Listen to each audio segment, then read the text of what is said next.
Good afternoon. This is probably the first one of these I've ever done. So hopefully it'll be more people than Dorset County Council or Dorset Council staff on the festival today. My name's Paul Samways from Dorset Council. I've been working for the authority for... Paul, can you turn around the sound, the music, because we can't hear you so well. We can just hear the music. This isn't...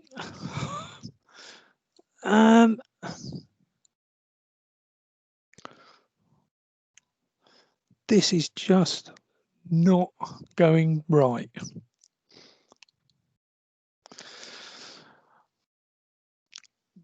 Right, so hopefully from this slide, things will be better now.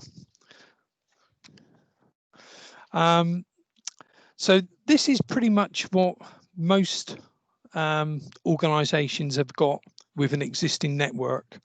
It's pretty much an MPLS network, which is a multi-protocol label switching network. There are some issues, even though it served us really well. Still hear the music. Oh, I can't understand why that is happening. Oh. You still got the music? So hopefully there is no music now.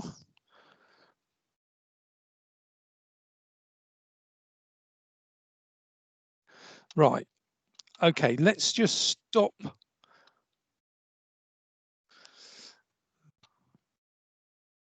All right, the music is stopped for people now, which is good.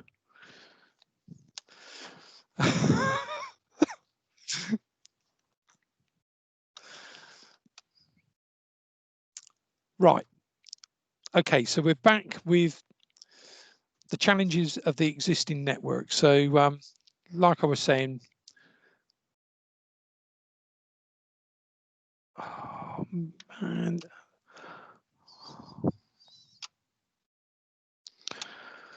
Okay, let's start the presentation again. Oh, this is... Don't worry, Paul, it happens to us all, no matter how many presentations we've done sometimes. Okay. Us then. Has everything stopped now and we're just seeing this second slide? Still got the title slide, Paul, for me. Oh, it's bonkers. Yeah, I've still got the title slide, Paul, as well. Okay. Let's stop it. See if you can start from the second slide in. Yeah.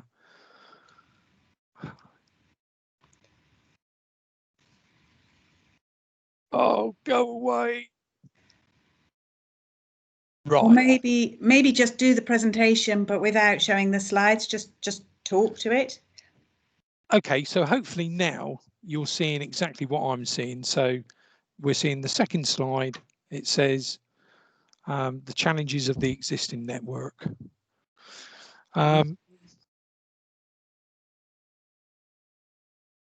So effectively, like I was trying to say earlier, most organisations have an MPLS network, and that gives us a number of challenges. It served us very well for years and years, but as the organisation has changed and they want to be able to do different things, really we've outgrown the MPLS part of it, and it's quite costly compared to standard internet connections. There's routing issues, as in everything has to route to a central point before it breaks out to go out to the internet or wherever it's destined to go. And it's not truly very efficient for the actual end users. So there are a number of challenges we've got, and hopefully the three main challenges are customer experience, we really want to try and make things better for the customer. We want to make our new network compliant as from a security aspect, and it's got to operate a lot more efficiently. And really, there's a lot of things holding the business back from being able to do that with our existing network. So that, you know, the business really want to accelerate through, but the legacy network we've got is a real sort of inhibitor for them. We want to be able to change.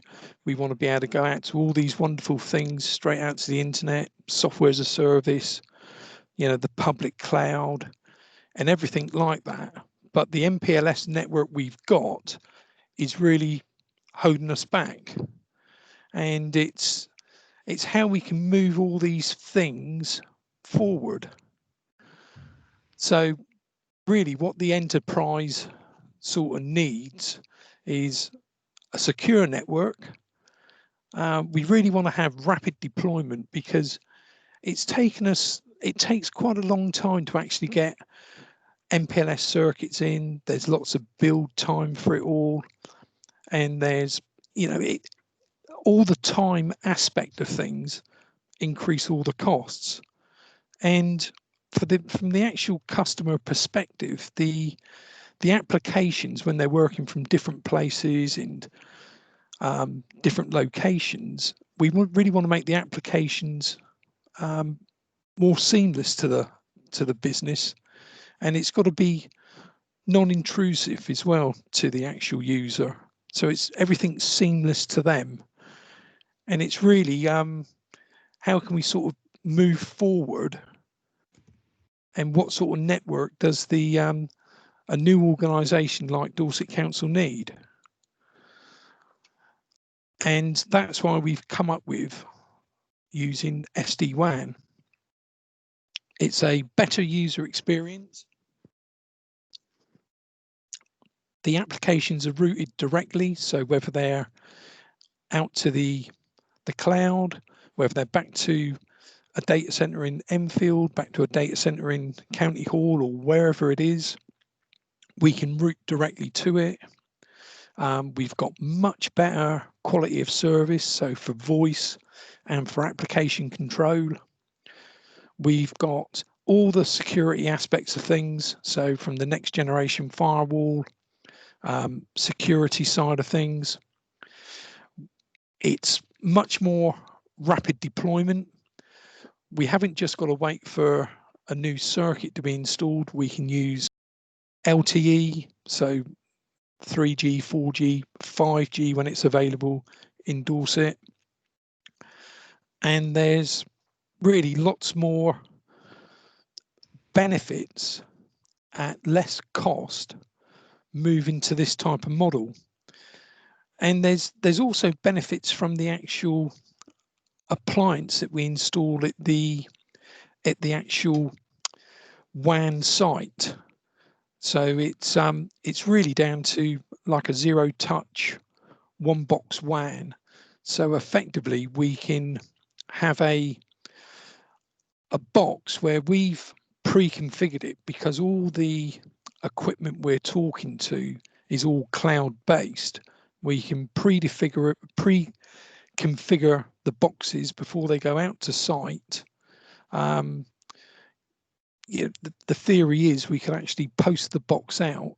The people at site could plug it into their internet connection and it would just start working.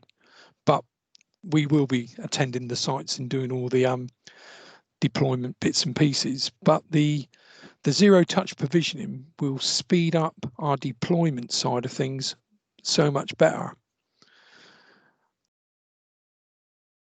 The benefits to the organisations will be reduce the need for expensive MPLS circuits, improved user experience.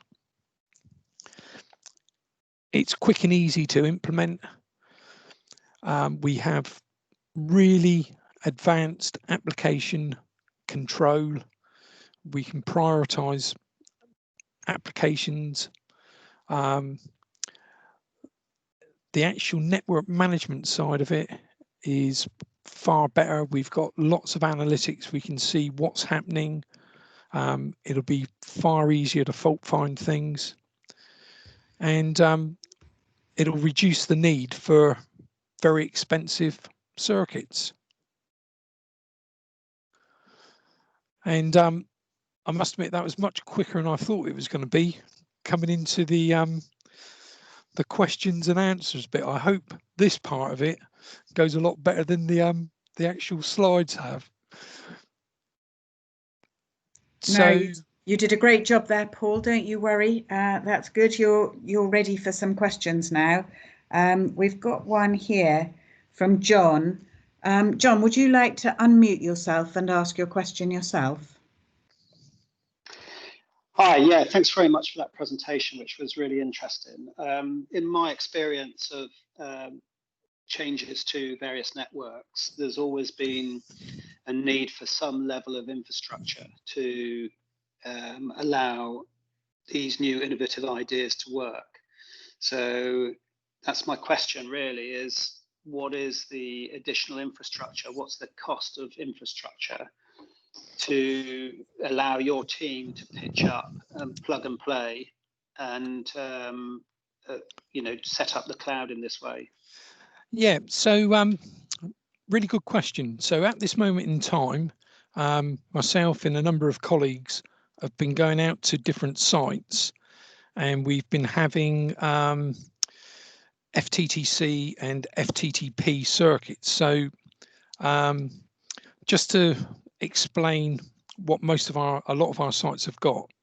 So for instance, there was a site in Wimborne. It was Allendale Community Centre.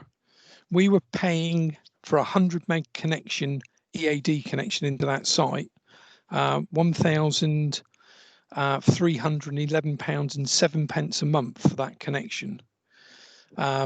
We've now put in some FTTC connections at roughly around just over £50 a month. We'll have much better insight to the actual traffic aspects of things. So we'll be able to prioritize traffics. We'll be able to give the users a far better user experience, but save the authority thousands of pounds. And I think that's the whole thing about it, because these new connections we're putting in are purely just plain internet connections, and effectively SDWAN is a mechanism, a very clever mechanism in simplistic ways of being able to put VPNs over the top of things. So we can VPN it and do a full mesh with the equipment that we're going to be using. So everywhere is connected to everything. The VPNs are all up at the same time, but we'll be able to save thousands of pounds. You know, for the authority, it will be hundreds of thousands we'll save. Hopefully that answers your question. I think so, yeah. Thank you. And thanks, John. Anybody else got any questions for Paul?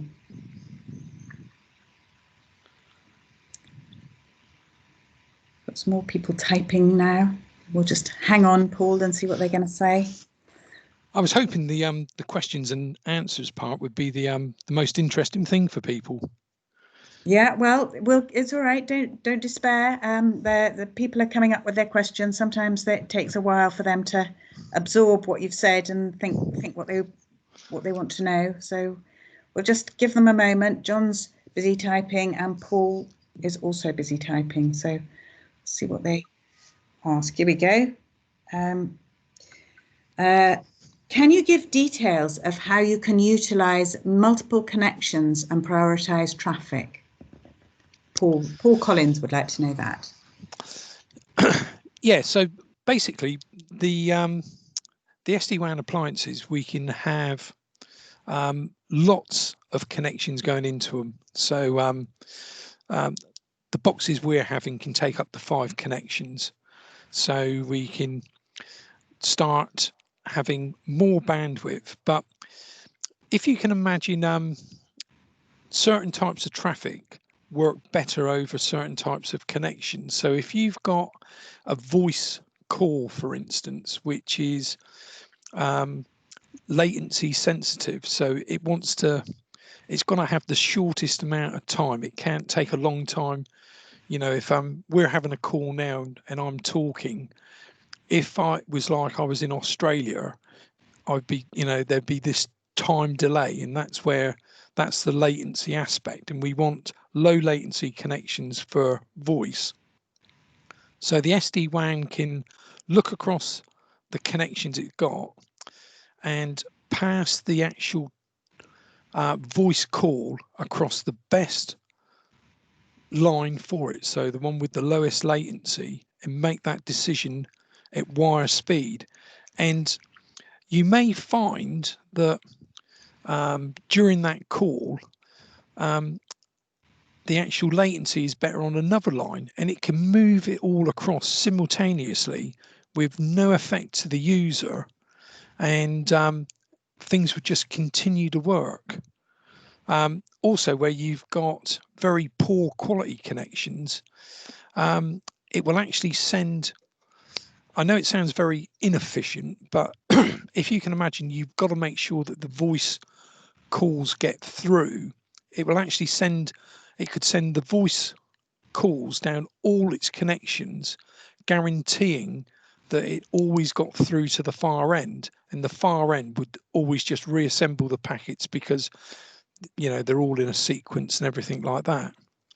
But yeah, from the actual quality of service side of it, SD-WAN is far better than anything we've got at the moment. Does that answer your question, Paul? Yes, that was very interesting, very informative. Thank you. Really good. Well, while we're waiting for the next questions, and there are people busy typing, you were telling me just before we started that you were expecting a delivery of some of the equipment. Oh, yeah. Was it this morning? That's right. But that didn't go terribly well, did it? No, the delivery truck turned up, and the caretakers and myself went out to unload. There was a big pallet on the back, and we've got the pump trucks all ready to take the pallet off. And the delivery driver then pulled the plastic sheeting back, and it was a pallet full of candles and not SD-WAN equipment. So at the moment I'm frantically chasing up to find out where our equipment's gone. Yeah. But yeah, it was a bit of a shock. Yeah, that wasn't quite what you were expecting. Well, I hope you managed to track it down before too long, and presumably get the candles off to wherever they're being needed. James has got a more serious question. James, do you want to unmute yourself and ask your question? I was just asking Paul whether there are, as a result of the sort of the richer capabilities of SD-WAN, whether there are other infrastructure costs that perhaps you can take out of an infrastructure by deploying SD-WAN. I think there will be an awful lot of cost savings we can make. Sort of internet connections are far cheaper than MPLS connections. They're readily available from lots of different providers. So there's big cost savings to be made with that. The other thing which is really difficult to put an actual monetary value to is the actual benefits it brings to the user. So when the actual user can, you know, operate the applications they're using more efficiently, and start actually doing their work that much more easier for them, those types of benefits are very much harder to actually put into monetary values. But they, you know, there will be all of those things. The other things are that the actual SD-WAN side of things will be very, very simple. And the simpler we can make the network side of it, you know, the simpler it's going to be to maintain. And also then you know, there's monetary savings from that side of it. Thank you for that. That's really good. And Marcus, do you want to ask your question next around usage and quality and the way that that's analysed? Oh, sure. Yeah. Hi, Paul. We can get a good view of our existing networks across a traditional MPLS configuration. Does SD-WAN offer any improvements in how much we can analyze data and traffic and usage and quality? I think the simplest way to put it is everything you've seen from how we monitor the network at the moment. SD-WAN is from the analytics side of it, from what we can actually see from, you know, the data flows, how the applications are working. It's almost like everything is on steroids. It is so much more information we'll be able to get from it. It will make fault finding so much easier, quicker. You know, it's really hard to sort of describe it.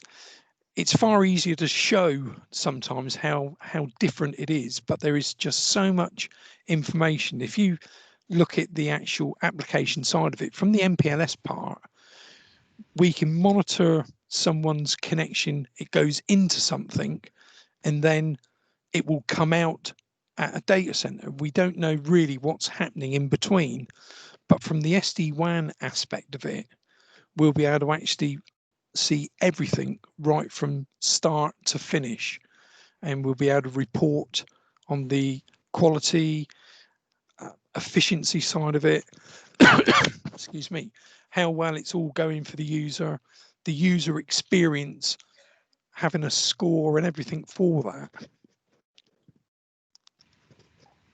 Excellent. Okay. Yeah. Thank you. Sounds like it's definitely the way forwards. There's going to be no stopping us here at Dorset Council once we get this network in place. I can see that. Anybody else like to ask a question?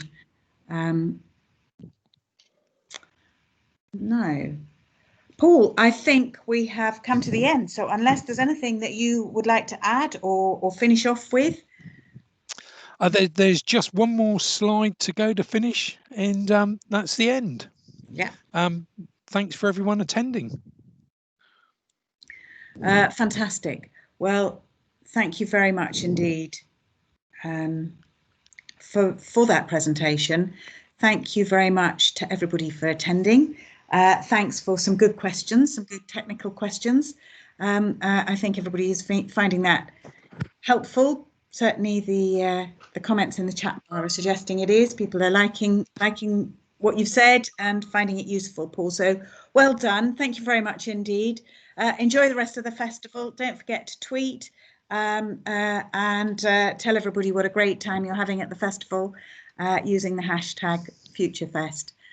I'm going to say goodbye then. Thank you very much for coming. Cheerio. See you next time. Bye.